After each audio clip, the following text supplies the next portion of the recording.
Hey everybody, thanks for being here. This week we're on the Sandy River in Northern Oregon for Winter Steelhead. Plus we'll learn about the Sandy River Hatchery's integrated broodstock program. Now if you want to learn how to catch more fish and make more fish, stay tuned. I'm Justin Wolf and this is Angler West Television. It's well before sunrise on a cool, rainy winter morning in Northern Oregon. Perfect conditions for winter steelhead fishing with beads, bait, and yarnies on the menu. Well, fishing this year, we're in 2022, and the last couple of years we've kind of had a little bit of a drought on fish, it seems like, but this year it's really kind of bounced back in a major way. So the year's been off to a good start, and we got perfect conditions today, so we'll see if we can continue that. So a technique that I've found to be pretty successful in this lower end of the river here is running a BnR Soft Bead with a number 2 Gamakatsu hook, and then about 2.5 feet or 2 feet or so run up to a number 1 hook Gamakatsu as well, and then a yarny that a guy down in Southern Oregon makes, name's Jake Tooley, to another couple feet up, and I run the P-line weights here to a Poochie P-line swivel, the snap swivel, and then a medium-sized bobber dog and bobber to a bead, and then up 9 feet or so I run a bobber stopper.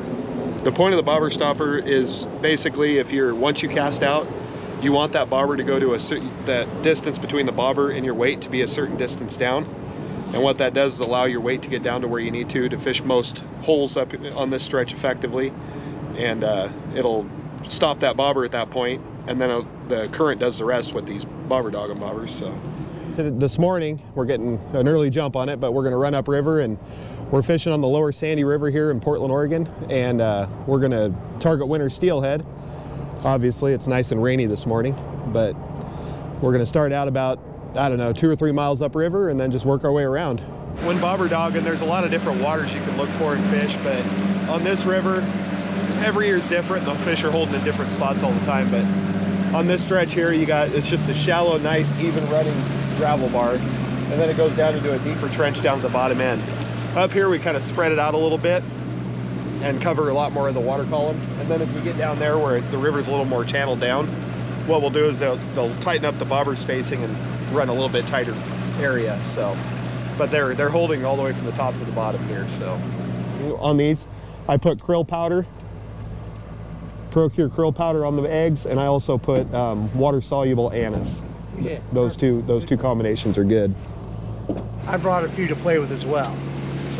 I'm doing the addicted gel steelhead blend on the corky at the bottom on the soft bead, and then I'm going to do the water soluble winter chrome on the egg and the puffball up top. When you cast out, make sure you let a little bit of line out and just let that line kind of create a belly in it. That way there's some line below your bobber, and that helps drag everything down alongside the boat.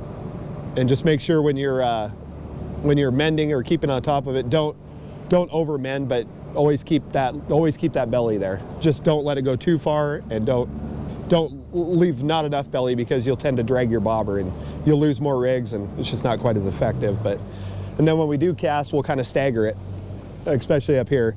Do one close to the bank, one a little bit further out, one a little bit closer to the boat. The high water, we kind of expect them to be fairly close to the bank, and it seems like down here the current speed slows down just a bit, so this bottom end's where they tend to hold a little more often. On these eggs here, I'm running this fused steelhead blend, and then I'm adding a bunch of borax, and a lot of the reason I do this just helps with this pink borax. It adds a little bit of color, and it also helps you get your hands cleaner, and also dries out your eggs and firms them up. So the reason I use the puffball with the egg, the main thing is it just adds a little bit of color, and it also gives you a good scent receptacle. When I squirt oils and gels on it, it tends to hold it on a little longer, and also when the fish does hit, it kind of grabs their teeth and holds it in their mouth a little longer. But the main thing is just color and contrast. It just makes everything kind of bling under the water. So how's the fish? I know, I keep forgetting to reel. I'm sorry. He was floating along there, and his bobber started gyrating and heading upstream. He was just a little late on it. Should have reeled a little bit faster. It's just such a pretty area. Just kind of look around, just take in the beauty, and next thing you know, bob her down. Real good. If you're looking for a setup for fishing in this type of deal, you want something with a little bit of a fairly fast pickup speed so you can catch up your line quick and be on top of them. It's just such a pretty area. Just kind of look around, just take in the beauty, and next thing you know, bob her down. Real good. Yeah, some of those bobber downs could be steelhead, they could be squawfish, they could be sucker fish. There's all sorts of different varieties of fish in this river, so you never know what it could be.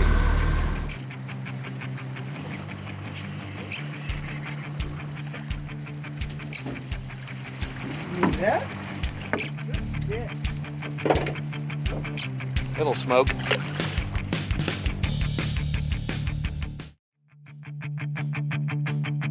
Welcome back to the Sandy River. I'm Justin Wolf. We're getting some bites, but still looking for our first fish of the morning. Woohoo! He's off. See ya. Yeah, that one hit the bead. We'll get some good fresh eggs on there and see if we can't do this again. I just got lucky. Right? I mean, I missed the last 5. Actually got this one to stick.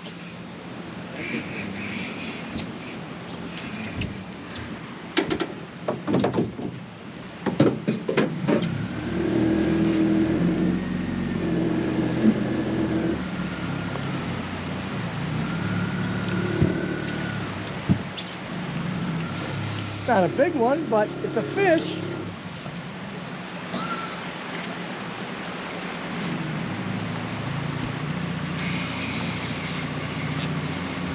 Hey, a fishy one to bob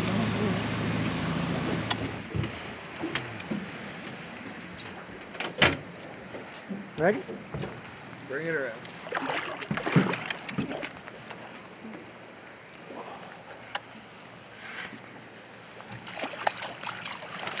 Thank you, sir.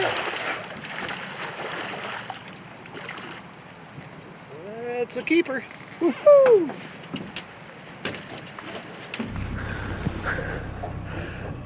Nice little keeper on that new Cosmo BnR bead and some bloody tuna super gel. Thank you, Lord. May I please have another? That one there, it didn't hit the Yarny and eggs. What it ended up doing was hitting that bead on the back end. And nice thing, the trippy thing, or the good thing about these BnR Soft Beads is they have this slider, and basically what it does is it goes inside of that bead. So you'll push that on the line first, and then you slide the bead over top of it, and it makes it so you can adjust it anywhere you want. It's a real handy feature.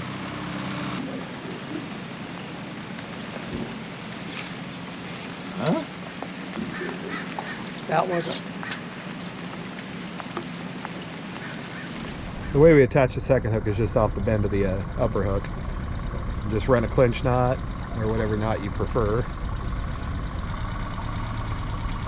There we go. Thank you, Just sir. like that, and cut your tag end off. Yes, sir.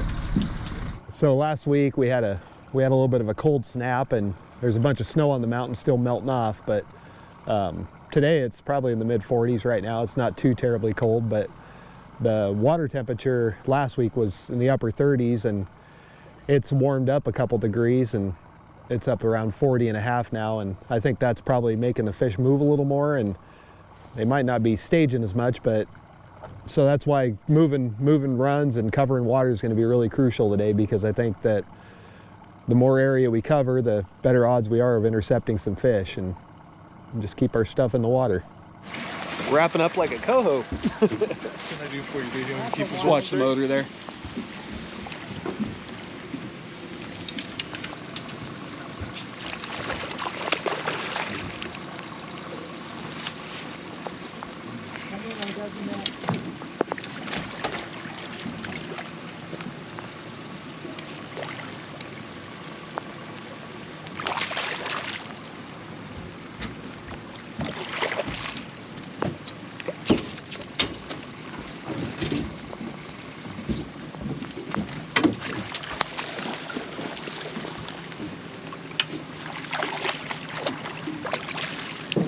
You got a big enough bag, you steelhead. Well, my other one got a hole in it.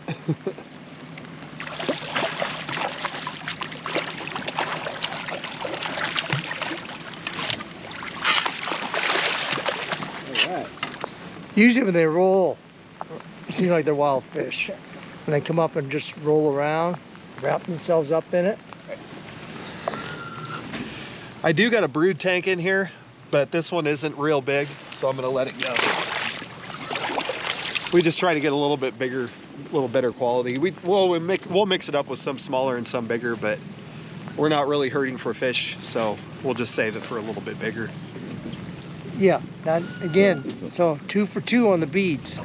So the tank I got in the front of my boat, I got a letter from ODFW as well as the tank, and what it's made to do is to collect some brood fish, which are some of the wild fish that come into this river. And the whole point of that is to kind of get some genetic diversity and have a little bit better biting and genetically superior strain of fish. And it's a great program, and what we try to do is to be somewhat selective on the fish we keep to take up there. And that last one we got wasn't real big, so we just, and you don't always have to have big fish. It's good to diversify and have smaller ones and bigger ones, but we kind of have a group email or text message that goes around and says what kind of fish they're looking for, or what if some that might have a little more color or whatever, if there's any special direction, they'll give us. And that one really wasn't exactly what we're looking for, so we're going to save and hold off for the next one. But because there's no shortage of fish this year, so we're just trying to get the right ones.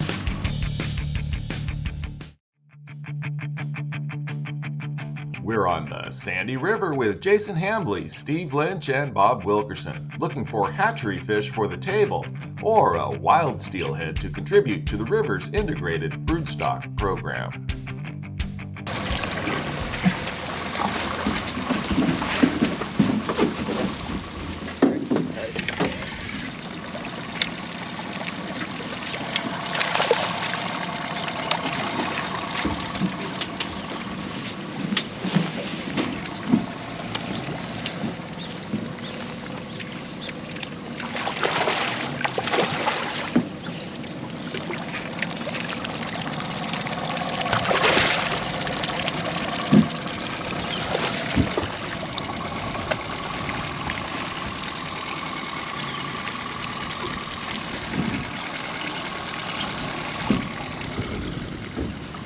Another one on the bead.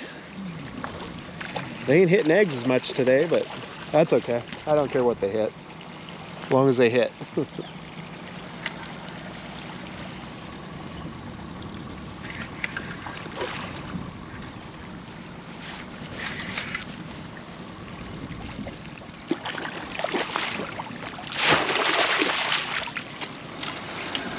That one's a little nicer. We'll put that one in the brood tank. I'll pull over on the beach and go ahead and leave it in the water. Lift it up though so it's not dirty. There you go.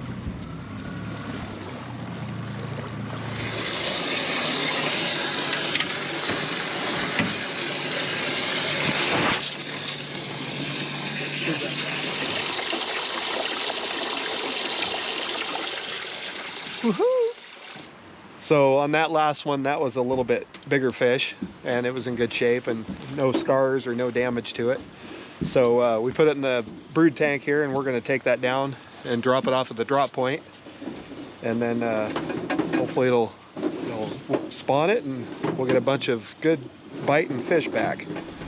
Well, here on the Sandy River, we've got a broodstock program that's been active for 5 years now. We're really seeing a lot of success with that. We're seeing some fish come back with the left maxillary clip.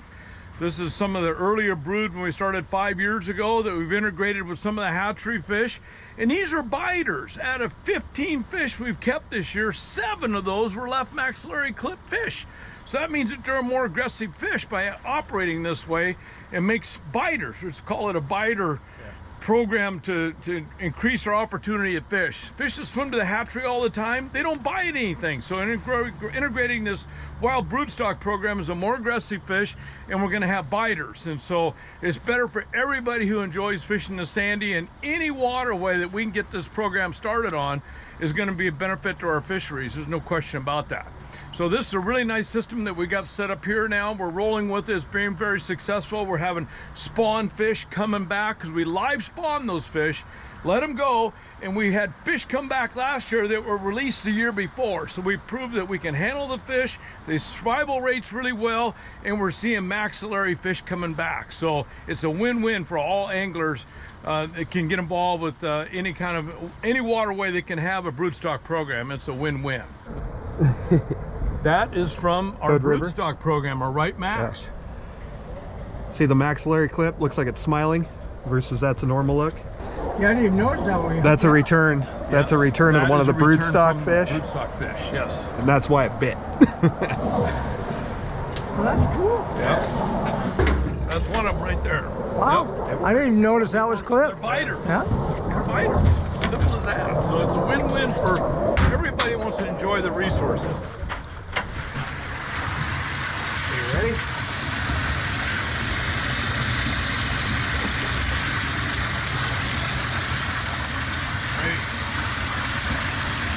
I think we got 4 or 5 in there from today.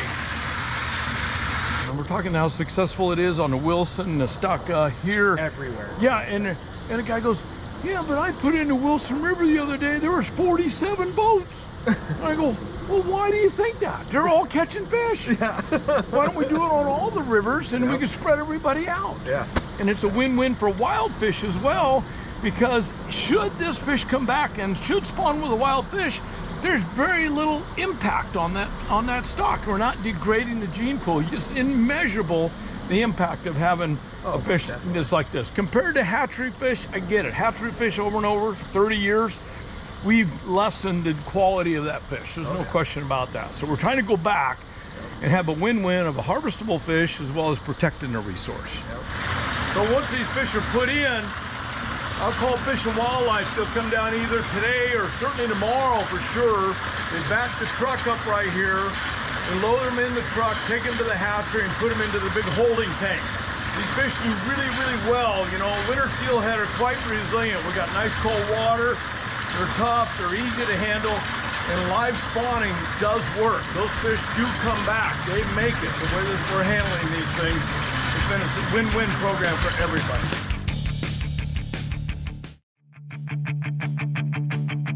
Welcome back to the Sandy River. I'm Justin Wolf. Jason Hambly has caught a beautiful wild steelhead, which we've contributed to an integrated broodstock program designed to ensure healthy runs of steelhead in the future.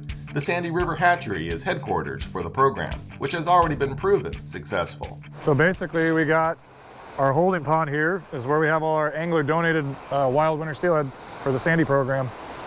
And they've been here since, let's see, we started collecting them in late December. The fishermen started donating them to us right around Christmas time. And we're gonna go through them today and see if any of them are ripe and ready to spawn. So what we'll do is we'll take a few out with the net at a time. We'll put them in this tub here. This will be CO2, we'll anesthetize them, put them to sleep so we can handle them. And then we will check the females to see if the eggs are loose and ready to go. And then we'll check the males for milk. Any ripe fish will be spawned today. And what we'll do is we'll mix those fish with our hatchery fish. It's called integrating.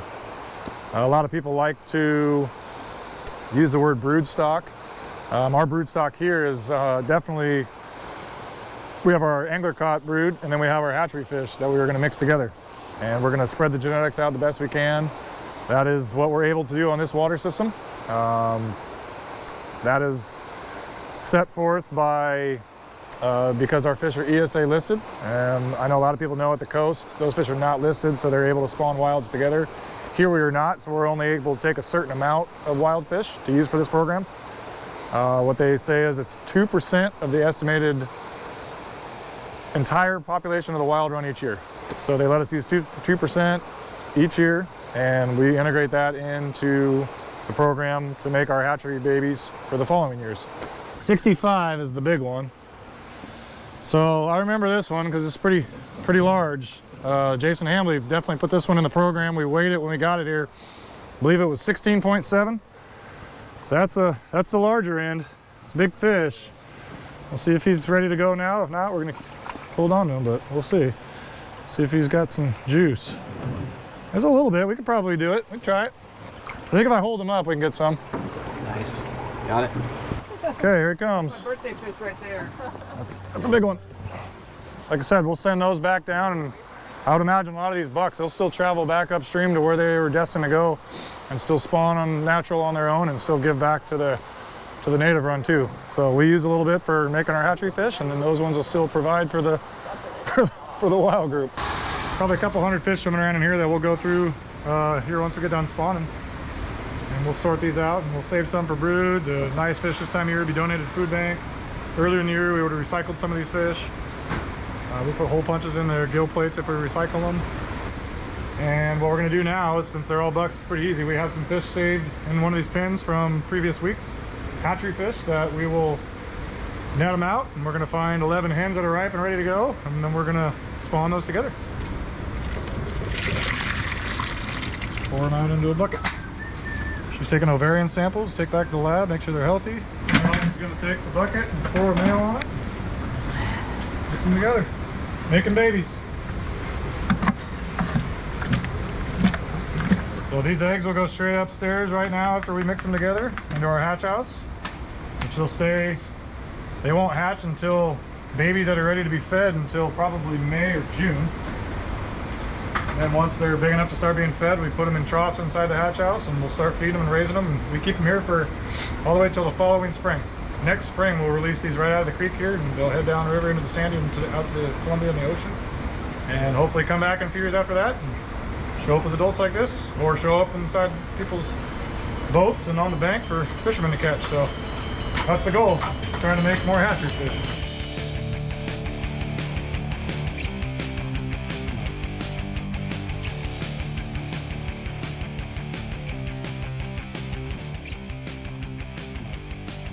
Hey, thanks for making the time to watch today's episode, and I hope it was time well spent. Now, if we can help you out with your own fishing, be sure to stop into the Angler West store in Woodland, Washington. And remember, without our sponsors, there is no show. So please thank them when you can. Now, get out there and do some great fishing.